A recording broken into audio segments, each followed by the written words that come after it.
하나님의 은혜와 사랑이 여러분들과 함께 계시기를 주의 이름으로 축복합니다. 오늘은 저희가 특별한 모습으로 예배를 드리게 됩니다. 주님의 선하심, Goodness of God이라는 주제로 함께 말씀과 간증을 나누게 될 텐데요. 오늘 특별히 많은 이야기를 들려주실 분, 오늘 예배의 구할은 사실은 이분들이 합니다. 많은 이야기를 들려주실 분들 함께 하는데요. 신동희 관사님, 권현주 청년 함께 해주셨습니다. 안녕하세요. 안녕하세요. 늘 언제나 어색한 두 분과 함께하는 믿음의 여정이 저에게는 정말 큰 기쁨과 그리고 감동과 감격이 됩니다. 우리 성도님들께 간단하게 인사 부탁드릴게요. 안녕하세요. 신동희 간사입니다. 안녕하세요. 권현주 청년입니다. 여러분 잘 알다시피 신동희 간사님은 선교국을 맡아서 인천제일교회 여러 가지 선교적인 그런 사명들 잘 감당하고 계십니다. 참 든든한 힘이 되는 그런 동역자이고요. 또 권현주 청년은 이번에 우리 인천제일교회 첫 번째 케이스이고 첫 번째 모델이에요. 그래서 앞으로도 우리 다음 세대들과 청년들을 계속해서 개별적으로 파송하는 그런 일을 하게 될 텐데 너무나 훌륭하게 그 모든 주어진 사역들과 사명들을 잘 감당하고 안전하게 돌아왔습니다. 4개월 동안을 멀리 이렇게 타지에서 살면서 하나님의 위대하심과 크심을 경험했는데 얼마나 대견하고 또 얼마나 자랑스러운지 몰라요. 그래서 먼저 권현주 청년에게 질문을 한번 해보겠습니다. 타문화 단기 선교를 계획하게 된 그런 특별한 계기가 있다면 무엇일까요? 저는 23년도 스리랑카 단기 선교 때 하나님께서 부어주신 마음이 정말 컸습니다. 그때 제가 정해보았던 선교의 키워드는 모순이었는데요. 아름다운 스리랑카의 자연 환경과 대비되어서 고통받는 피조물과 또 소외된 사람들을 보았습니다. 그때 하나님이 창조하신 모순이 없는 완전한 세계를 만들어야겠다라는 비전을 품게 되었습니다. 또한 많은 곳을 가고 많은 사람들을 만나며 그들을 위해 행동하라는 그런 강한 마음도 부어주셨습니다. 한국으로 돌아온 후에도 그 마음이 계속해서 지속되었고 구체적인 계획은 없었지만 다시 나가야겠다는 생각이 머릿속을 맴돌았습니다. 24년 3월에 라오선 선교 훈련을 받으면서도 수많은 메시지 중에 행동하는 삶이라는 그 메시지가 제 마음속에 와닿습니다. 하지만 동시에 내가 정말 나가는 것이 맞을까 하는 그런 고민도 있었는데요. 이게 과연 제 욕심인지 아니면 하나님의 뜻인지 분별이 잘 되지 않았기 때문입니다. 그때 목사님께서 하나님의 말씀에 사로잡혔을 때 열정을 쏟고 반응하며 순종할 수 있는 사람이 삶을 200% 누리는 사람이다 라는 말씀을 전해주셨고, 제가 그랬나요? 예. 네, 계속 해주세요. 그 말씀을 듣는 순간 뜨거운 감동이 밀려왔습니다. 내가 바로 그 사람이 되어야겠다. 지금이 순종할 때구나라는 확신이 들었고 제 이런 마음을 선교사님과 간사님께 전달드린 후에 재정을 준비해서 24년 10월에 스리랑카로 나가게 되었습니다. 그리고 스리랑카에서 한 해를 마무리하면서 놀라운 사실을 깨달았는데요. 문득 중학교 2학년 때 갔던 네팔 단기 선교의 생각이 떠올랐어요. 그때 저는 속으로 나중에 크면 꼭 지금보다 길게 선교 봉사를 가야겠다라고 이렇게 다짐을 했었는데 시간이 흐르면서 저한테는 그 기억이 잊혀지고 흐려졌지만 하나님께서는 저의 다짐과 기도를 잊지 않으시고 그로부터 10년 후에 스리랑카 땅으로 저를 불러주셨습니다. 저의 마음속 작은 소원을 잊지 않으시고 결국 그 뜻을 이루어 가셨다는 사실에 너무나 감사했습니다. 네, 참 귀하고 멋진 계기네요. 요즘 다음 세대들, 특히 우리 청년 세대들이 그 20대 초반에서 20대 중반, 후반 넘어가는 그 시간들을 너무나 무가치하게 너무나 쉽게 생각하는 이때에 정말 하나님께 나의 삶을 드리면서 타문화권에 나가서 그 생각의 틀을 넓혀가고 세계관의 틀을 넓혀가고 그리고 그 가치의 확장을 이루어낸 권현주 청년이 얼마나 대견하고 또 자랑스러운지 모릅니다. 지금 굉장히 말할 때마다 제가요 하면서 막 이렇게 샤이해하는 것 같잖아요. 그렇지 않아요. 얼마나 담대한지 그 네팔 트레킹 저는 아예 꿈도 못 꾸는데 목사님 제가요 하면서 그 힘든 트레킹도 다 저보다 훨씬 더 담대한 그런 청년이에요. 그냥 겉으로 보기에만 연약해 보이고 깨지기 쉬운 것처럼 보이지만 인자강 요즘 용어로 그죠? 굉장히 얼마나 강력한지 모르겠습니다. 자, 신동희 간사님께 좀 질문 드려볼게요. 인천제일교회가 이렇게 단기 선교사를 파송할 때 저희 교회가 그냥 보내놓고 나 몰라라 하지 않잖아요. 그럼요. 그렇죠? 네. 우리 성도님들에게 굉장히 중요한 어떤 그런 제일교회의 준비와 그리고 함께 동행하는 또 동역하는 그런 과정을 설명을 해주셔야 되는데 간사님 한번 잘 풀어서 설명 부탁드리겠습니다. 네, 선교국에서 단기 선교사를 파송할 때 세 가지 단계로 나누어서 준비를 하게 됩니다. 선교 전, 선교 중, 선교 후 과정인데요. 그림을 좀 참고하시면 좋을 것 같은데 선교는 누구나 갈 수 있지만 아무나 보낼 수 없다. 아무나 보낼 수는 없다라고 엄주현 목사님께서 선교국 세미나 때도 말씀해 주셨습니다. 선교지에 나가기 위해서 가장 중요한 것은 분명한 부르심에 대한 확신입니다. 그 분명한 부르심이 있다면 어떤 일이 있어도 이겨낼 수 있지만 분명한 부르심이 없다면 작은 역경과 고난에도 무너지기 쉽기 때문입니다. 그래서 가장 첫 번째 단계로 권현주 청년에게 먼저 분명한 기도 응답을 받은 것에 대한 부분과 또 가고자 하는 목적 그리고 원하는 기간과 그리고 준비된 재정을 구체적으로 적어볼 것을 요청했습니다. 일부 권현주 청년의 지원서를 발췌하였는데요.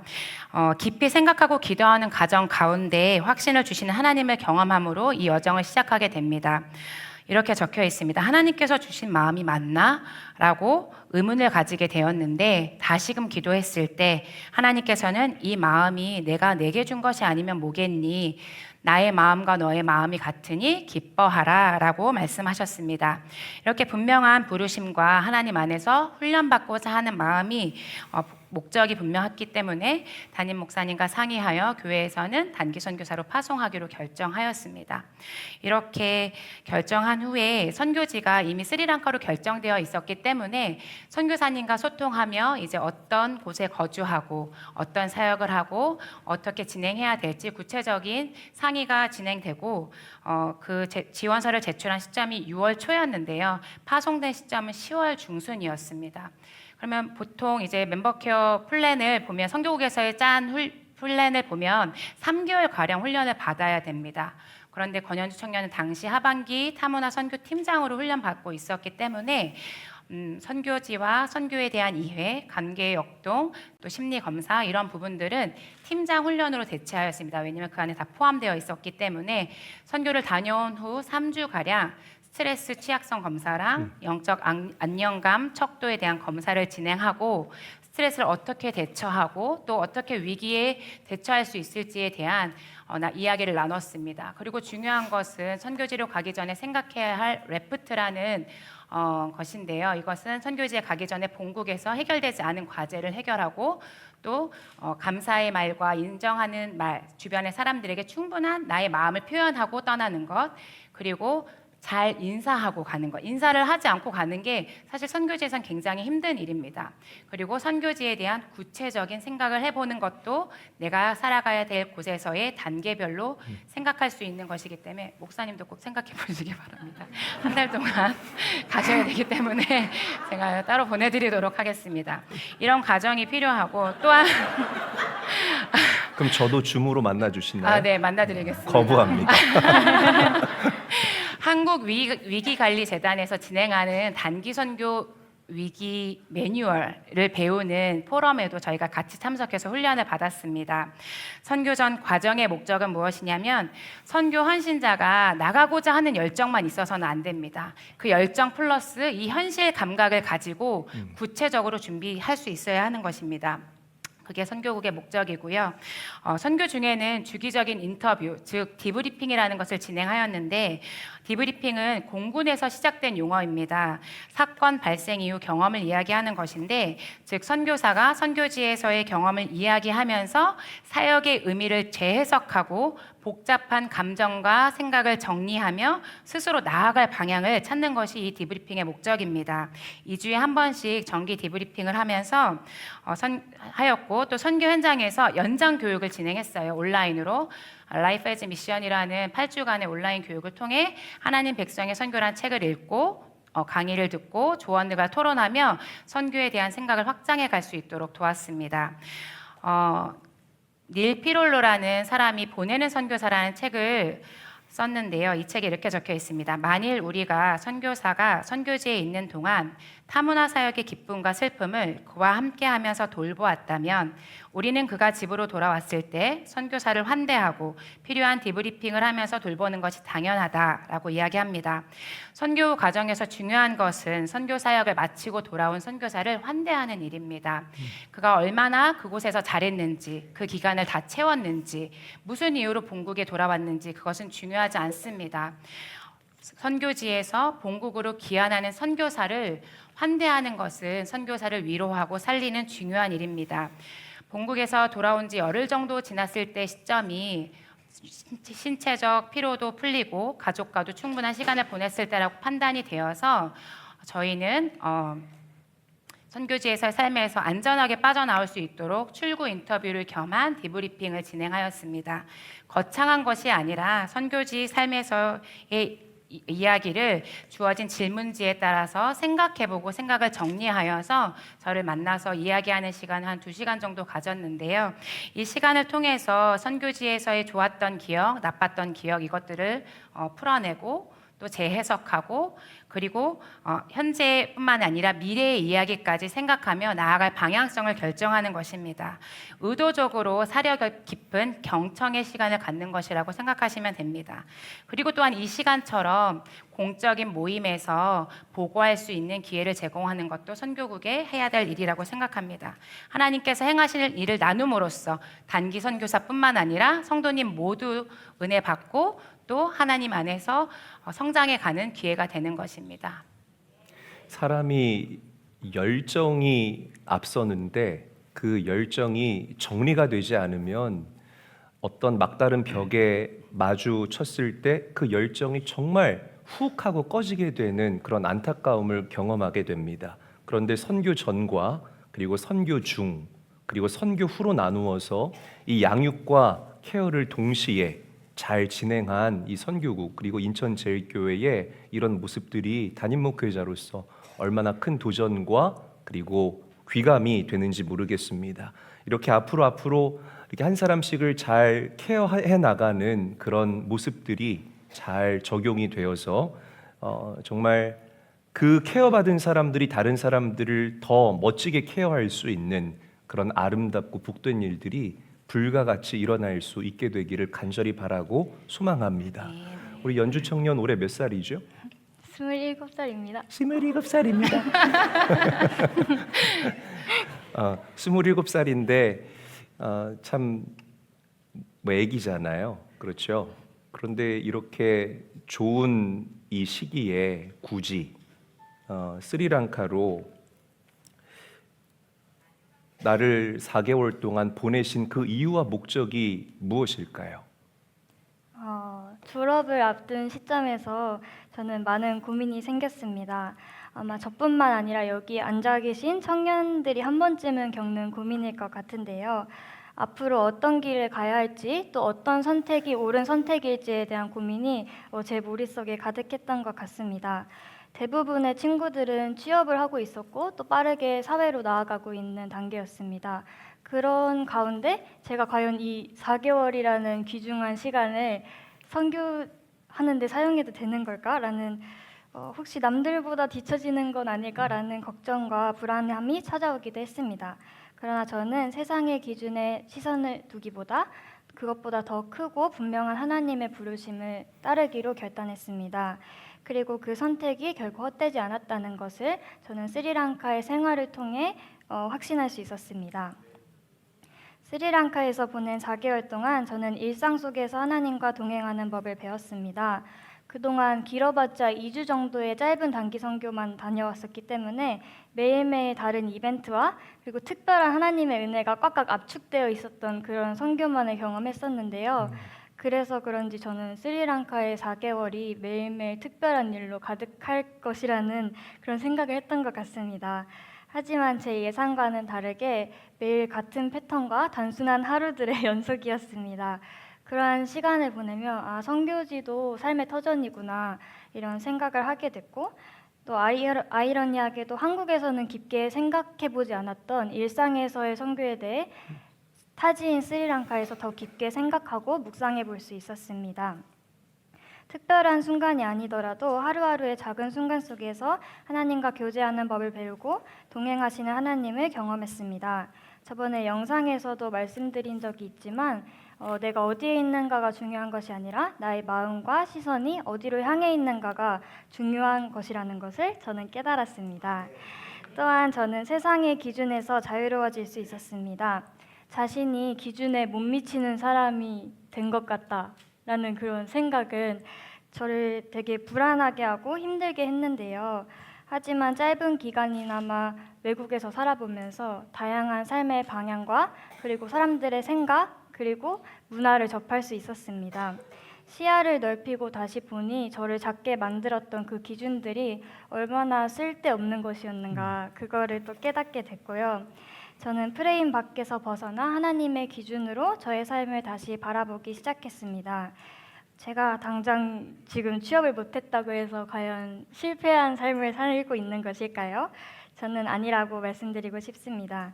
그보다 값진 시간을 통해 저에 대해 깊이 생각해보고 또 저의 믿음을 다시 점검해보고 하나님께서 그려가실 그 미래를 생각해볼 수 있었습니다. 하나님과 함께하는 사람은 결코 실패할 수 없다고 생각합니다. 하나님께서는 우리에게 비전을 주셔서 계속해서 나아가게 하시고 또 넘어져도 일어날 힘과 용기를 주시기 때문입니다. 마지막으로 정은범 선교사님께서 해주신 말씀을 나누고 싶은데요. 계란 껍질에 관한 이야기예요. 계란의 단단한 껍질이 한 겹처럼 보이지만 사실은 그것이 닭의 안에서 한 겹 한 겹 여러 층이 쌓여가지고 결국 배출이 된다 그런 이야기인데 지금 저의 삶이 껍질의 어느 단계에 와 있는지는 모르겠지만 분명한 것은 모든 경험들이 한 겹 한 겹 쌓여서 미래의 단단한 저를 만들어 갈 것입니다. 언젠가 지나온 시간을 되돌아봤을 때 그때의 경험이 지금을 위해 준비된 것이었구나라고 깨닫게 될 것 같아요. 하나님께서는 나의 생각과 능력을 뛰어넘어 미리 예비하시고 인도하시는 분이시기 때문에 비록 지금은 정확하게 알지 못하더라도 이 시간들이 앞으로의 제 삶에서 꼭 필요했던 과정이라고 생각이 됩니다. 야, 이런 귀한 인사이트를 우리 권현주 청년이 나눌 줄이야. 벌써 이렇게 딱 한 점으로 모아지는 그런 성도들의 몰입이 느껴지지 않나요? 느껴지는 것 같아요. 자, 그럼 계속해서 우리 권현주 청년의 이야기를 좀 들어볼 텐데 선교지에서 가장 기억에 남았던 순간들 그리고 실제로 그곳에서 살면서 경험했던 선교지의 모습들을 우리 성도님들에게 소개해 주시고 좀 나눠주셨으면 좋겠어요. 네, 제가 시간을 정해서 방문했던 곳은 세비센터, 그다음에 낄라포네 방과후 교실, 한국어학당 이렇게 3곳이 있었고요. 그 외에는 선교사님들을 도와서 팀을 받거나 지방으로 가실 때 동행해서 현지 교회 예배를 드리거나 행사를 참여하기도 했습니다. 무엇보다도 선교사님들과 함께 생활하면서 많은 것들을 배울 수 있어서 감사한 시간이었습니다. 선교지에서 어떻게 신앙을 지켜나가는지 또 삶 속에서 하나님과 어떻게 동행하는지 어려운 상황 속에서 어떤 방식으로 문제를 대하는지 등 신앙의 영역과 일상생활의 영역에서 좋은 습관들을 배울 수 있었습니다. 또한 다양한 선교팀을 받아보며 선교팀을 맞이하고 이끄는 과정도 경험할 수 있었습니다. 몇 팀 받았죠? 거기 있을 때? 너무 많이 받았어요. 너무 많이 받았어요? 기억이 안 납니다. 그래요? 그 정도요? 와, 네. 선교팀이 많은 준비와 기도로 출발하듯이 선교지에서도 팀을 맞이하기 위해 많은 준비와 노력, 기도가 동반된다는 것을 저는 알게 되었고요. 그다음에 특별히 전국적으로 다니시는 정응범 선교사님을 따라서 스리랑카 곳곳을 방문하며 현지 성도님들과 함께 예배드리고 또 성탄절 행사에 많이 참석할 수 있었습니다. 다음으로 세비센터에서는 매주 시각장애인을 위한 예배가 드려지는데요. 대부분 사람들은 자신을 불교 신자라고 소개를 합니다. 하지만 함께 찬양을 부르고 설교 말씀에도 얼마나 적극적으로 반응하는지 모릅니다. 저는 세비센터에서 시각장애인 공동체를 보며 많은 것을 배웠습니다. 하이 시스터라고 인사하며 손을 꼭 잡고 웃어주던 그 모습이 아직도 기억에 남는데요. 우리는 종종 외적인 것으로 남을 평가하고 그 사람에 대해 쉽게 판단을 내리고는 합니다. 하지만 세비센터에서 저는 외모나 조건이 아닌 마음으로 사람을 대하는 법을 배웠습니다. 하나님께서 사람의 외모가 아니라 마음의 중심을 보신다는 것을 그 말씀에 대해 더 깊이 생각해보는 그런 시간이었습니다. 그리고 저 역시도 그런 시선을 가질 수 있도록 기도하게 되었습니다. 시각장애인들도 시력의 단계가 있다고 하는데요. 완전히 보지 못하는 사람이 있고 빛은 감지할 수 있는 사람, 그리고 흐릿하게라도 볼 수 있는 사람까지 시력의 정도가 다 다르다고 합니다. 세비센터에서 발견한 한 가지 모습은 조금이라도 볼 수 있는 분이 아예 보지 못하는 분을 이렇게 손을 잡거나 어깨를 잡게 해서 이렇게 동행하면서 이끌어 간다는 것이었어요. 그 모습 속에서 저는 공동체의 진정한 의미를 발견할 수 있었습니다. 너무나 부끄럽게도 나보다 못하거나 부족하다고 생각되는 사람을 무시하고 정죄했던 저의 모습을 반성하게 되었고, 누군가는 끌어주고 또 누군가는 의지하며 함께 손을 잡고 걸어가는 것이 진정한 그리스도인 그리고 진정한 공동체가 아닐까 생각하는 깊은 깨달음을 얻었습니다. 낄라뿐의 방과후 교실에서는 매주 화요일부터 목요일까지 영어, 수학, 타밀어, 싱알라어 등을 가르칩니다. 월요일에는 또 한국어 반 수업이 있고요. 목요일에는 성경 공부도 같이 가르치고 있습니다. 처음에는 그저 처음 보는 외국인이 와서 관심을 가지던 아이들이 점점 저라는 사람 자체를 알아가고 또 반갑게 맞아주며 마음을 표현하는 모습이 무척 기뻤습니다. 진심으로 다가갔을 때 그 마음이 전달된다는 그 사실을 깨닫는 소중한 경험을 했습니다. 또한 한국어 학당에서는 타문화 타종교의 사람들과 교제하고 소통하며 서로를 이해하는 법을 배웠습니다. 여러 문화적 차이를 경험하기도 하고 또 그리스도인으로서 어떻게 타종교인에게 예수님의 사랑을 전할 수 있을지를 깊이 고민해보는 그런 시간이었습니다. 감사하게도 좋은 친구들을 만나 함께 어울리고 서로의 문화를 배우며 의미 있는 시간을 보낼 수 있었습니다. 그리고 가장 기억에 남았던 순간에 대해 말씀드리자면 정말 모든 순간이 행복하고 아름다웠지만 그 중에서도 약간 영화의 한 장면처럼 제 안에 남아있는 순간이 있는데 바로 낄라뿐의 방과후 교실에서 보낸 하루입니다. 그날도 다른 날과 다름없이 낄라뿐의 방과후 교실에 방문을 했는데 처음 보는 광경이 펼쳐졌습니다.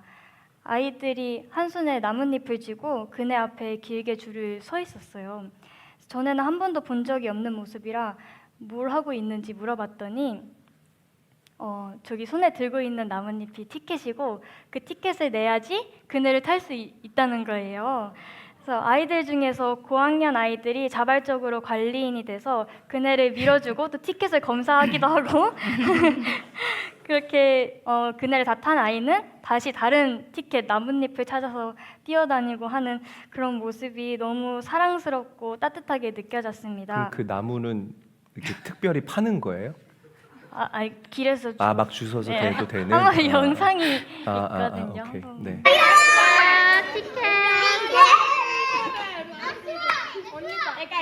지금 검사를 하고 있습니다. அடே எல்லாம் பிச்சு பிச்சு போட்டு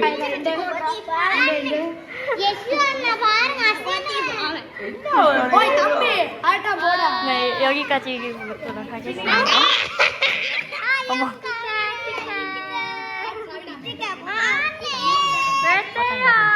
나 같은 팔았다. 네, 이 순간이 더욱 소중하게 느껴졌던 이유는 낄라뿐의 지역이 처한 현실 때문이었는데요. 낄라본에는 빈민촌 우범 지역입니다.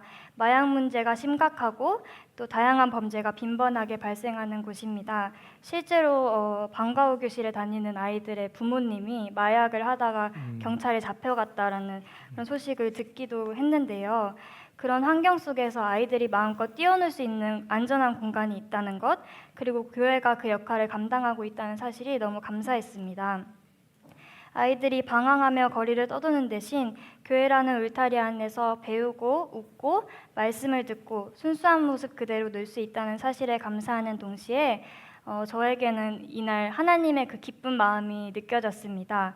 그 순간 하나님께서 그 자리에 함께 서서 크신 팔로 교회를 감싸며 아이들을 보고 웃고 계신 것 같았습니다. 그래서 낄라본의 방과후 교실에서의 그 장면이 저에게는 그 단순한 하루가 아니라 희망이 깃든 특별한 시간으로 기억된 것 같습니다. 아멘.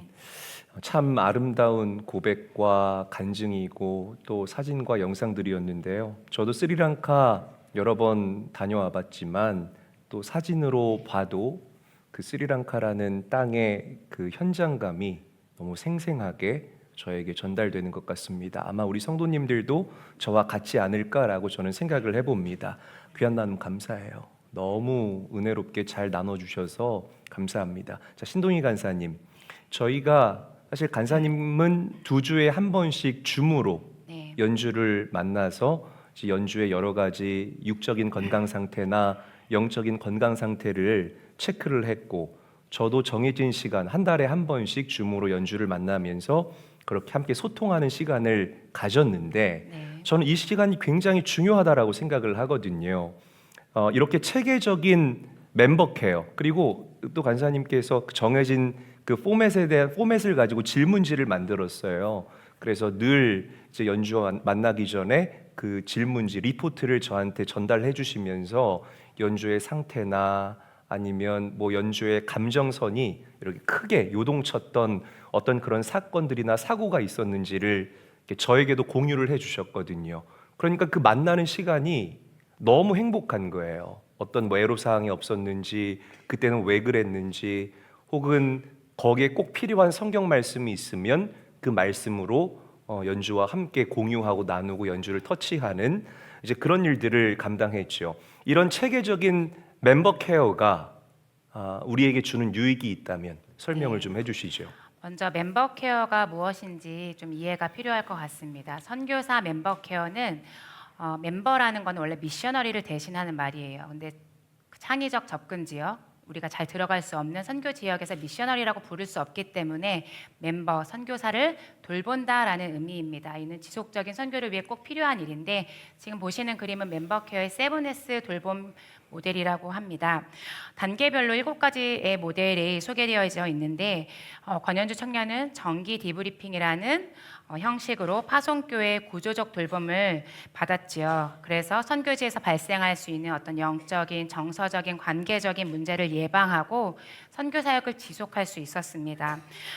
그렇게 멤버 케어를 실행함으로써 파송교회로서는 선교사의 상태를 이해하고 또 선교사가 지속 가능하게 사역할 수 있도록 지원하고 선교지와 더 깊이 연결되어 기도할 수 있었습니다. 특별히 한 달에 한 번 담임 목사님과의 디브리핑 시간을 가졌는데, 목자의 영적인 터치, 깊은 터치를 통하여서 권효주 청년이 더 영적으로 깊이 성장할 수 있었고, 또 선교 현장으로 떠나가 있는 선교사로서 교회가 나를 잊지 않고 기억하고 나를 위해 기도하고 있구나 라는 것은 굉장히 큰 힘이 되었을 거라고 생각합니다. 그 시간이 좀 기다려졌어요? 만나는 시간이?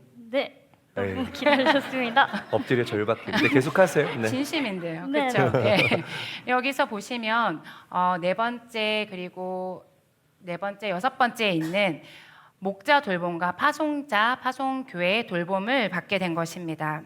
과거에 단기 선교로 파송되었던 많은 청년들이 사실 우울감이나 트라우마, 또 선교지에서 받은 깊은 상처, 또는 선교에 대한 부정적인 생각, 선교의 비전 상실을 경험하는 것들을 많이 보게 되었습니다.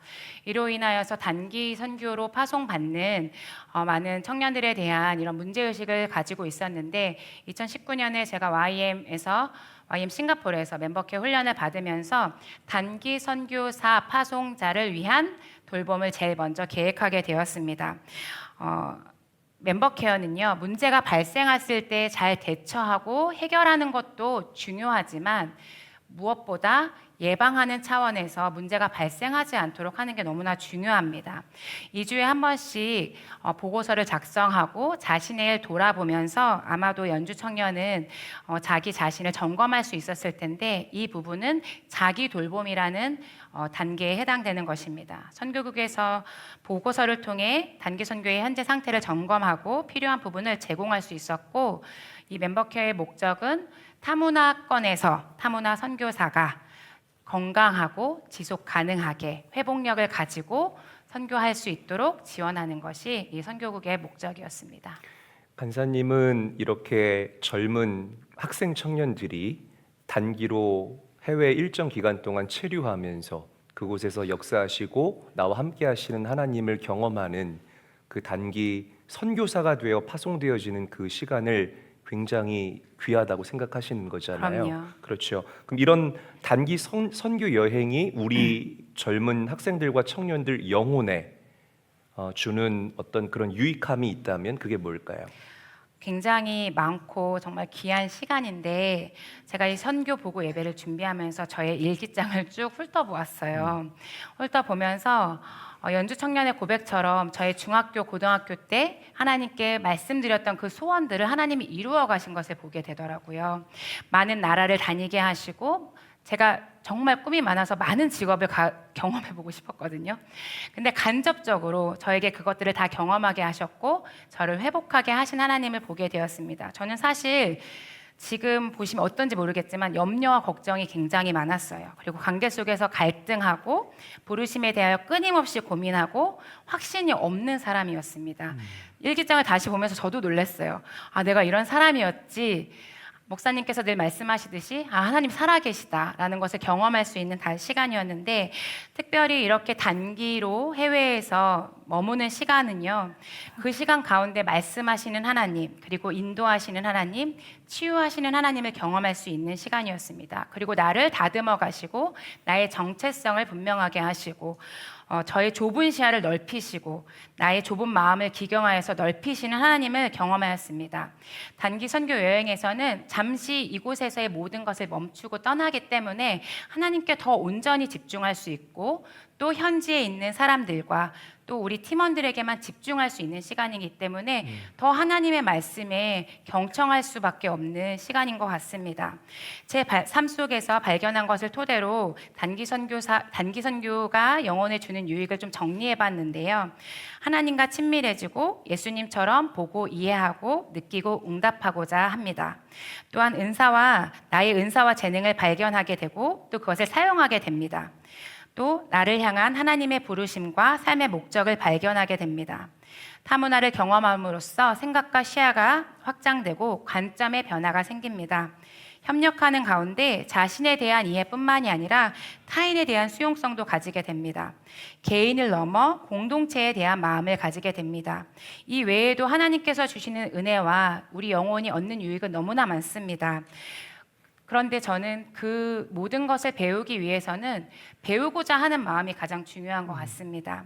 겸손히 하나님 앞에 나아가 하나님께서 마음껏 일하실 수 있도록 내 자신을 내어드림, 오늘 주제였던 것 같은데요. 말씀에 내어드릴 때 우리 삶 속에서 하나님 크기의 일을 경험하게 됩니다. 하나님 안에서 꿈꾸고 그리는 소망의 그림을 하나님께서 이루어 가십니다.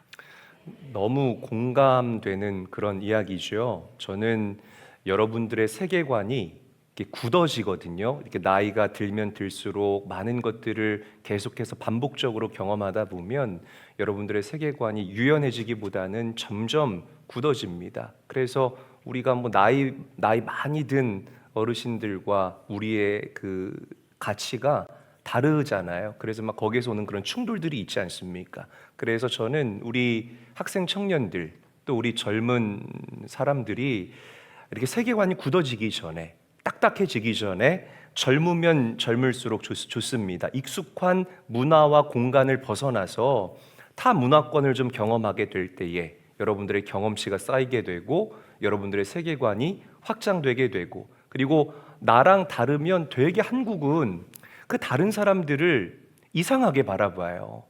아, 그냥 이 사람은 이럴 수 있구나, 저럴 수 있구나.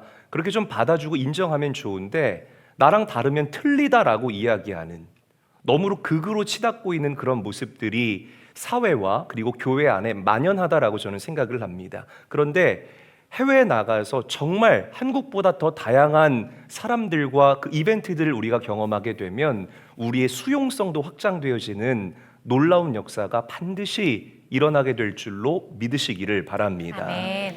저는 여러분들이 이렇게 해외로 나가서 나를 반죽하시고 빚어가시는 그 하나님의 손길을 넘치도록 경험했으면 좋겠다라는 그런 권면의 말씀을 좀 오늘 드리고 싶습니다. 자, 마지막으로 우리 권현주 청년, 선교 이전의 권현주와 선교 후의 권현주 어떤 변화가 있을까요?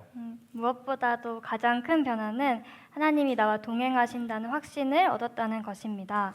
선교지에서 보내는 4개월 동안 저는 하나님이 단 한순간도 나를 떠난 적이 없다는 것을 깊이 깨달았습니다.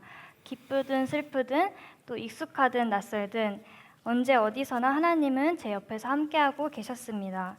그리고 어떤 길을 가든 무엇을 하든 저를 지켜주시는 하나님과 함께라면 두려울 것이 없다라는 담대함이 제 마음 깊숙이 자리 잡았습니다.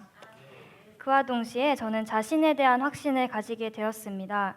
몇 년 전에 저를 떠올려 보면 저는 굉장히 불안한 사람이었던 것 같습니다. 불안함에 잠을 못 잘 때도 있었고 매일 울 때도 있었고 쉽게 불평했습니다. 하지만 지금 제 마음 안에는 불안과 걱정보다는 기쁨과 감사함이 가득합니다. 처음 선교지로 떠날 때 역시 저는 많은 걱정을 했습니다. 낯선 환경에서 잘 적응할 수 있을까? 내가 믿음을 잘 지킬 수 있을까? 하지만 선교지에서 4개월을 보내며 저에게 맡겨진 일들을 하나하나 감당하고 또 이후에 네팔 히말라야 트레킹을 하면서 저는 제가 생각했던 것보다 더 씩씩하고 용감하고 또 잘 해낼 수 있는 사람이라는 것을 알게 되었습니다. 저 트레킹이 며칠 했죠? 8일 했습니다. 8일. 그럼 하루에 보통 몇 킬로 정도를 걸었어요? 몇 킬로인지는 모르겠는데 한 3만 보씩. 3만 보. 네. 와, 일단 뭔진 모르겠지만 대단하네요. 네, 3만 보. 이야, 근데 저로서는 꿈도 꿀 수 없는 그런 도전인 것 같아요. 계속해 주세요. 네, 그래서 앞으로도 많은 일들에 도전하고 행동하고 또 극복할 수 있겠다라는 자신감이 생겼습니다. 마지막으로 저는 예배와 공동체에 대한 깊은 감사와 회복을 경험했습니다. 이전에 저는 예배에 대한 갈망이 부족했습니다. 예배는 늘 당연한 것이었고 공동체 또한 제 옆에서 늘 함께 있는 것이었습니다. 스리랑카에서의 시간 동안 저는 한국에서 누렸던 공동체와 예배가 얼마나 소중한 것이었는지를 다시 깨닫게 되었습니다. 물론 선교지에서 예배 드릴 기회는 많았지만 한국과는 너무 다른 환경이었습니다.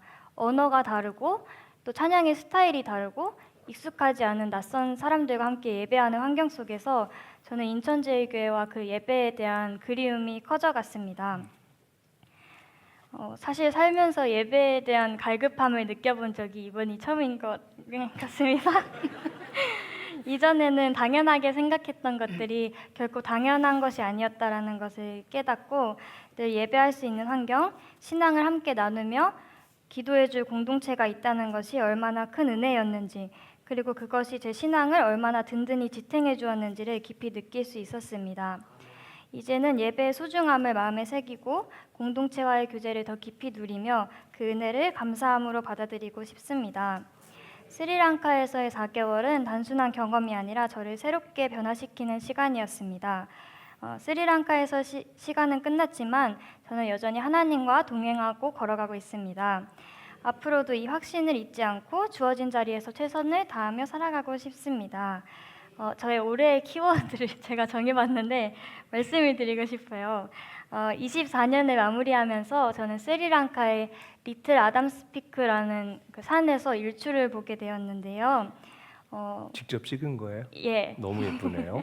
근데 안개랑 구름 때문에 떠오르는 동그란 해를 볼 수는 없었습니다. 그 순간 저는 한 가지 생각이 떠올랐습니다. 안개와 구름 때문에 해가 안 보이는 날에도 해가 떠오르고 있다는 것을 알 수 있는 이유는 무엇일까? 밝아오는 빛 때문이다. 태양이 떠오르면 구름의 색이 태양의 색깔로 물들고 하늘은 점점 밝아집니다. 이 모습을 바라보며 저는 여명이라는 단어를 떠올렸는데요. 때로는 태양이 보이지 않아도 여전히 존재한다는 것을 알려주는 여명처럼 하나님의 영향을 받은 우리는 아침이 오는 것을 알려주는 빛과 같은 존재가 되어야 한다는 것을 깨달았습니다. 네. 저는 제가 받은 은혜를 저의 방식으로 공동체 안에 흘려보낼 수 있기를 소망합니다. 아멘. 마지막으로 이번 선교 기간 동안 제가 많이 묵상했던 찬양을 함께 나누고 싶은데요. 찬양의 가사처럼 나를 인도하시고 항상 나를 지켜주시는 선하신 주님을 함께 찬양 올려드리기 원합니다.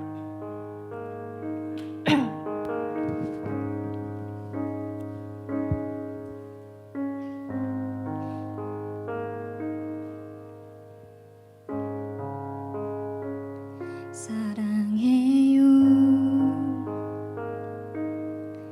신실하신 나의 주님 나의 삶 주님 안에 있네 눈에 뜨는 아침부터 나 잠들기까지 서다시 주를 노래하리 신실하신 나의 주님 나의 삶을 인도하셨네 나의 모든 호흡 다해 선하신 주를 노래하리. 우리 이 시간 처음부터 함께 찬양하기 원합니다. 사랑해요 사랑해요 신실하신 나의 주님 나의 삶 주님 안에 있네 눈을 뜨는 아침부터 나 잠들기까지 선하신 주를 노래 사랑해요 나를 인도하신 주님 사랑해요 나를 인도하신 주님 고난 중에도 나와 함께 하셨네 내 아버지 되시며 내 친구 되신 주 나의 삶 주님 안에 있네 신실하신 나의 주님 신실하신 나의 주님 나의 삶을 인도하셨네 나의 모든 호흡 다해 선하신 주를 노래하리 신실하신 나의 주님 신실하신 나의 주님 나의 삶을 인도하셨네 나의 모든 호흡 다해 선하신 주를 노래 주님의 선하심이 날 인도하시네 주님의 선하심 날 인도하시네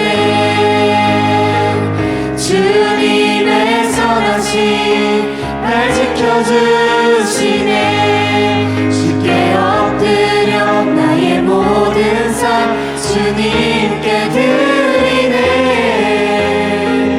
주님의 선하심 날 지켜주시네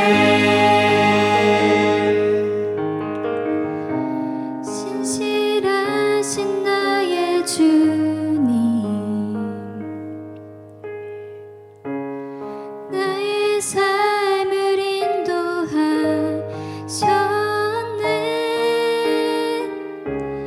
나의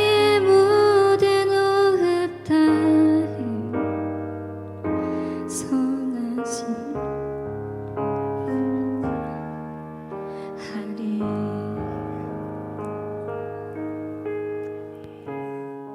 우리 하나님께 감사와 영광의 박수를 드리겠습니다.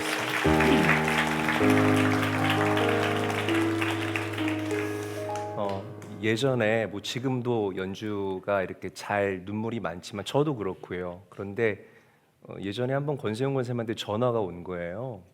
그러면서 목사님 집에서 연주가 웁니다. 그래서 제가 왜요? 그랬더니 목사님이 아까 식당에서 연주한테 연주 살쪘네 그래가지고 연주 집에서 옵니다.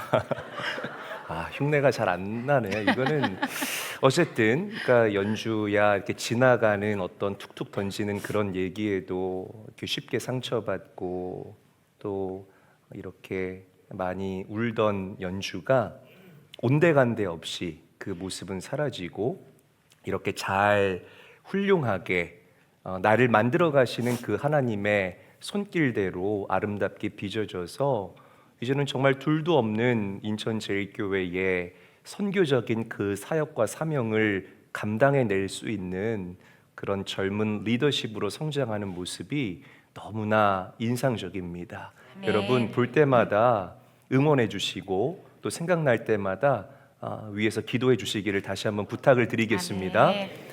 우리 간사님, 저희도 젊은 시절, 지금도 젊지만 우리 청년 시절, 학생 시절, 네. 우리가 정말 뭐 안 가본 데 없이 우리 이규학 감독님 통해서 여기저기 많이 우리가 다녀봤는데 우리 청년들에게 들려주고 싶은 청년 시절 모험적인 그런 선교적 여행과 사역과 사명에 대한 유익함에 대해서 좀 간단하게 말씀을 나눠주시죠. 네, 나누고 싶은 이야기가 너무 많은데 저는 청년 때 감독님이 늘 하셨던 말씀이 기억이 나는데요. 너희들 다 내 앞에 없어도 되니 다 나가라 라고 말씀하셨거든요. 근데 저도 공감해요. 네, 좀 다 나가라. 나갔으면 좋겠어요. 네, 네, 그래서 예배 소중함 좀 알았으면 좋겠어요. 그래서 다 나가서 경험하고 이렇게 돌아왔을 때 그 유익함을 아셨기 때문에 그렇게 말씀하셨던 것 같습니다. 그것에 누군가 믿음으로 반응하느냐가 중요한 것 같은데 네. 두 가지 이야기를 들려드리고 싶어요. 제가 아제르바이잔이라는 나라를 갔었는데 아제르바이잔은 카프카스 지역에 위치한 아주 작은 나라입니다. 저에게는 굉장한 도전이었어요. 왜냐하면 교회팀과 같이 간 게 아니라 전혀 모르는 사람들과 함께 간 팀이 선교 여행이었고 또 굉장히 새로운 선교 여행이었기 때문입니다. 이곳에서 저희는 복음서에 나오는 70인 전도대처럼 3명이 한 조를 이루어서 그냥 알지도 못하는 곳에 선교사님이 기차표를 끊어주시면 그곳에 가게 됩니다. 적당한 여비만 주어지고 무엇을 해야 될지 일정도 정해져 있지 않아요. 우리 선교팀 항상 선교팀 모이면 무엇부터 제일 많이 물어보시나요? 어디 가나요? 어떻게 되나요? 얼마 드나요? 구체적인 것을 원하시거든요. 저는 근데 이런 선교 경험을 통해 정보를 주지 않게 된 것 같습니다. 정보를 몰라도 하나님을 의지하길 바라는 마음에 어쨌든 다시 아제르바이잔 이야기로 돌아가서 3명이 한 조를 이루어서 떠나는데 아제르바이잔 동쪽 끝에서 서쪽 끝까지 밤기차를 타고 가게 하셨어요. 저희 3명만 그 기차를 타고 떠나는데 그 밤기차 안에서 얼마나 두렵고 떨리던지 하나님이 기대도 되지만 전혀 모르는 곳에 우리 3명이 언어도 모르는데 가는 것이 너무나 두렵고 떨렸습니다.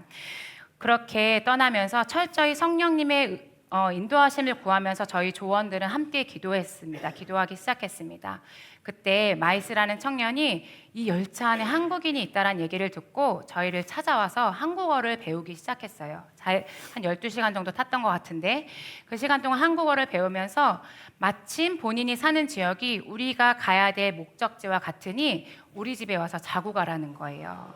그래서 저희가 어떻게 해야 되지? 이게 맞나? 하나님께 기도하고 하나님의 인도하심이란 확신을 가지고 그렇게 하기로 결정했습니다. 참 대단한 것 같아. 저는 안 자거든요. 절대 안 자. 아니 무슨 일이 일어날 줄 알고 자요. 참. 그래서 두려워서 기도했죠. 네, 대단하네. 네. 그래서 이렇게 가게 되었는데 무슬림은 선한 일을 많이 해야지 천국에 간다고 믿어요. 그렇기 때문에 다른 낯선 사람들을 섬기고 환대하는 일을 굉장히 잘해요. 마이스의 가족은 조부모님과 부모님 그리고 여동생 둘이 있었는데 모두 무슬림이었습니다. 그런데 저희가 도착했을 때 그 당시 핸드폰도 이 마이스에게 없었거든요. 그런데 가족들이 마치 우리가 올 것을 알았던 것 마냥 저희를 반갑게 맞이해 주는 거예요. 그러면서 맛있는 음식도 만들어주고 또 마을도 구경하고 서투른 언어로 서로에 대해서 알아가던 중에 제 마음 가운데 어떤 마음이 들었냐면 나를 치유하시고 회복하신 하나님을 이들에게 전해야 되겠다 라고 생각이 들었어요. 근데 그때 출국하던 공항에서 감독님께서 저를 위해 기도해 주셨는데 전화로 언어의 기름 부으심을 위해서 그 당시 기도해 주셨어요. 정말 특별한 기도였는데 정말 신기하게도 그 기도를 하나님께서 들으셨던 것 같습니다. 제가 마이스에게 영어 아제르바이잔어 사전을 좀 빌려줘 해서 제가 하나님이 하신 일을 막 적어 나가기 시작해서 제가 뭘 알아서 적었겠어요. 정말 성령님이 도우셨죠. 그런데 그 당시 언어의 기름 부심을 정말 폭포수처럼 저에게 부어주셔서 저희가 제 간증과 복음을 아제르바이잔어로 전했을 때 그들이 반응하고 또 잘 경청하고 저희에게 기도 부탁을 하는 거예요. 이 할머니는 아르메니아 분이에요. 아르메니아에서 분단되어 아제르바이잔에 와서 사시면서 얼마나 마음이 아프셨겠어요. 그래서 저에게 기도 부탁을 하고 가족 모두가 저에게 기도 부탁을 하여서 저희가 함께 통성 기도를 하였을 때 이들이 아멘이라고 저희를 따라 하더라고요. 저에게는 너무나 잊지 못할 순간입니다. 당시 완전하신 나의 주 하나님이라는 찬양이 막 나왔을 때였는데 선교 기간 내내 정말 그 찬양을 많이 불렀던 것 같아요. 왜냐하면 하나님 제 힘으로 할 수 없지만 하나님이 하시는군요. 완전하신 하나님 나의 주, 완전하신 나의 주, 의의 길로 날 인도하소서. 행하신 모든 일 주님의 영광 주 경배합니다 라는 고백이 저의 고백이 되었습니다. 마지막으로 미얀마에서의 일을 나누길 원합니다. 그때는 다문화 팀과 함께 있었는데요. 미얀마의 한 신학교에서 드릴 예배와 세미나를 준비하고 있었습니다. 하나님께서 신학생들을 위하여서 세족식을 하라는 마음을 주셨어요. 근데 미얀마는 굉장히 보수적인 곳이기 때문에 그게 어려운 일이었습니다. 세족식을 하는 가운데 성령 하나님께서 그 공간을 가득 채우시고 임재하심을 우리가 느낄 수 있었습니다. 왜냐하면 회개와 정말 용서와 그 회복의 역사가 일어나는 것을 우리가 목도했기 때문인데 저는 그 당시 하나님의 그 크신 사랑이 정말 탱글탱글 만져질 듯 느껴져서 목사님이 만개라는 단어를 선포하실 때마다 그 순간이 생각이 나요. 영어로 tangible love라는 것은 이게 만져질 듯 실제라 한다라는 건데 하나님의 사랑을 실제적으로 경험했던 순간이었습니다. 그때 하나님이 저에게 말씀하셨는데 미얀마에는 어떤 문화가 있냐면 꽁야라는 빨간 열매를 씹어요. 담배처럼 씹는 거예요. 그러면 입 주변이 이빨이 검붉은색으로 변해요. 중독성이 있는 거거든요. 근데 그리스도인들도 심지어 목회자분들도 이걸 계속 씹는 거예요. 근데 그 문화로 인하여 제가 요나같이 하나님, 요나 같은 마음을 가진 거예요. 하나님, 제가 이곳에서 하나님의 복음을 전해야 합니까? 이런 정말 요나 같은 정말 못된 마음이죠. 근데 하나님께서 신학교에서의 세족식을 통해 또 교회에서 아름다운 그들의 찬양 소리를 통해 제 마음을 회개하게 하셨어요. 정말 눈물 흘리며 회개할 때 하나님께서 제 눈을 열어서 그들의 그 민족의 아름다움을 보게 하시는 경험을 하였는데 하나님께서 그들을 얼마나 사랑하시는지 또 하나님을 사랑하고 이웃을 사랑하는 것이 십자가의 완성이라는 것을 저에게 말씀하시면서 너에게 이것을 깨닫게 하기 위해 내가 너를 이곳까지 보냈다라고 말씀하셨습니다.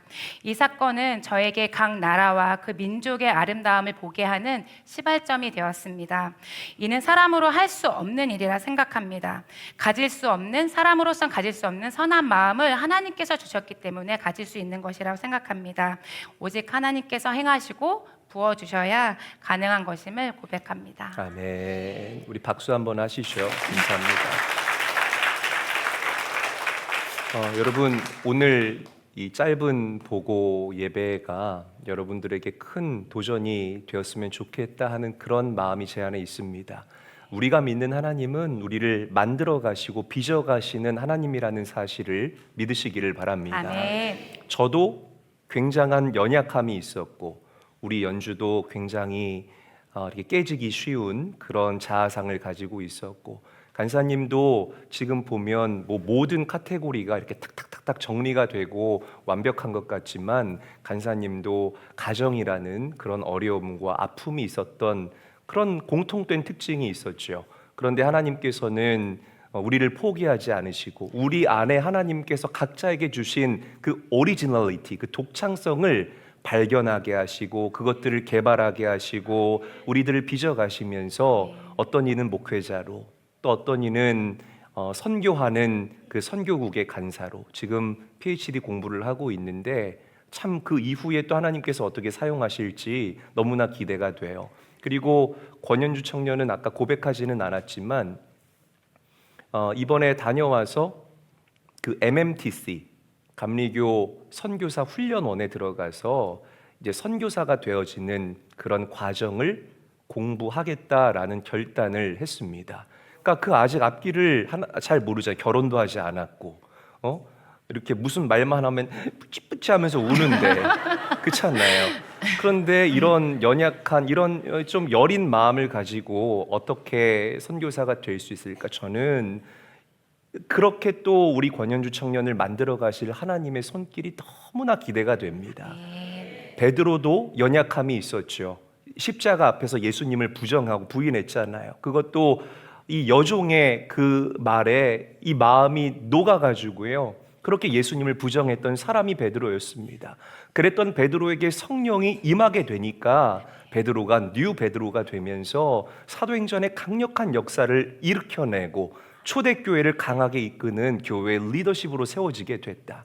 사랑하는 제일교회 성도 여러분, 그리고 우리 학생 청년 여러분, 여러분들 안에 있는 하나님께서 주신 그 달란트들과 그 독창적인 은사들을 개발할 수 있게 되시기를 주의 이름으로 축복합니다. 아멘. 그리고 늘 나를 이끌어 가시는 그 하나님께 온전하게 집중하며 나아갈 때에 하나님께서 여러분들을 아름답게 만들어 가실 줄로 저는 분명하게 확신합니다. 아멘. 우리가 믿는 하나님은 좋으신 하나님이에요. 아멘. 여러분들을 실망시키지 않으시는 하나님, 여러분들의 연약함을 꾸짖기보다는 여러분들의 연약함을 들어서 여러분들의 장점으로 아예 새로운 존재로 변화시켜 주실 우리가 믿는 좋으신 하나님, 그 하나님을 삶의 구석구석에서 넘치도록 경험할 수 있게 되시는 우리 사랑하는 제일교회 모든 가족들이 될 수 있기를 주님의 이름으로 간절히 축원합니다. 네.